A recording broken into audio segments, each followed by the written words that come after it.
Theory पढ़नी है, उसके बाद प्रैक्टिकल करना है। बिना थ्योरी के, पहले थ्योरी बढ़िया होनी चाहिए। थ्योरी में अगर कमी हो रही है तो प्रैक्टिकल में बहुत कमी होगी, नहीं होगी? हाँ, इसलिए संत महात्माओं की बात को पहले बढ़िया से सुनना चाहिए, उसके बाद साधना करना चाहिए। और सुना नहीं तो बात बिगड़ जाएगी।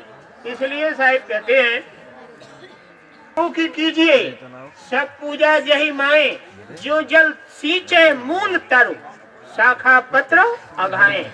तो मूल माने जड़, तर माने पेड़ की। जो कोई पानी देता है जड़ पर तो उसके शाखा पत्र अघा जाते हैं।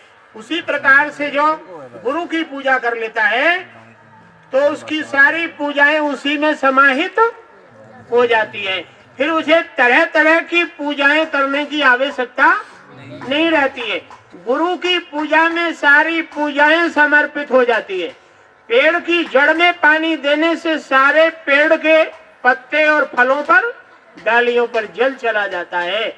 ऐसे ये पूजा साहिब ने बताया। इसलिए ये गुरु पूजा सबसे बड़ी पूजा है, क्योंकि ये गुरु पूजा भी कहलाती है और ये ज्ञान यज्ञ भी कहलाता है और ये सात्विक यज्ञ भी कहलाता है और ये चौका आरती के नाम से भी जाना जाता है। यही पूजा 4 तरह से जानी जाती है। तो गुरु पूजा है, ये गुरु बैठाए गए, बुलाए गए, गुरु को पूजा गया तो गुरु पूजा हो गया। ज्ञान यज्ञ है, इसमें ज्ञान की बातें हैं। जैसे 5 बाती जल रही है, ये 5 बाती 5 तत्व का प्रतीक है। कितने तत्व का? आकाश, जल, पृथ्वी, तेज, वायु, 5 तत्व से मनुष्य का शरीर बना। एक तत्व की कमी रह जाए, एक तत्व कम हो जाए तो बॉडी रहेगी? नहीं रहेगी। अगर ऑक्सीजन की कमी हो जाए तो शरीर रुकेगा? नहीं रुकेगा। और जल की कमी हो जाए शरीर रुकेगा?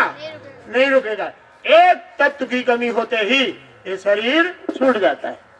इसलिए ये 5 बाती का संकेत है, मनुष्य का 5 तत्व का शरीर है। और ये 5 तत्व जोड़ना गुरु सिखाते हैं तो ये ज्योति बनती है। क्या बनती है? ज्योति बनती है। ज्योति का मतलब है प्रकाश, प्रकाश का मतलब है ज्ञान। जब मनुष्य ज्ञान सीखता है 5 तत्वों का तो उसे ज्योति प्रकाशित होती है। झलके ज्योति झिलमिला, बिन बाती बिन तेल, 24 सूरज उगया, ऐसो है अद्भुत। वो ये साधना की बात है। जब कोई 5 तत्व जोड़ता है तो ये ज्योति बनती है और ज्योति बनती है तो प्रकाश होता है। ये देखो प्रकाश में कितना आनंद है, नहीं है? हाँ, अभी ये लाइट चली गई तो कैसा लगा? अभी प्रकाश नहीं है तो उसको भी पूरा जीवन अंधकार में है। हाँ, अंधेरे में जैसे कुछ नहीं दिखता वैसे ही अज्ञानी मनुष्य को भी कुछ नहीं दिखता है। तो साहिब कह रहे हैं ये ज्ञान की पूजा है। तो ये 5 तत्व का संकेत है शरीर का, ये ज्योति का निर्माण है। और भजन करते करते महात्माओं को, साधुओं को, सबको खूब बड़ी लगन के साथ बैठकर भजन करना चाहिए। जो गुरु ने नामदान दिया है उसको बड़ी विधि से अच्छे से जपना चाहिए। तो जपते जपते इतने कठोर हो जाओ जैसे ये सिल रखी है, कोई तुम्हें हिला ना पाए, कोई तुम्हें तुम्हारे मार्ग से डिगा ना पाए। इतने मजबूत हो जाओ, वैसे शिला की तरह। और सिल की तरह मजबूत हो जाओगे तो ये देखो लोटा में क्या था, अमृत पियोगे ना बड़ा स्वादिष्ट लगेगा।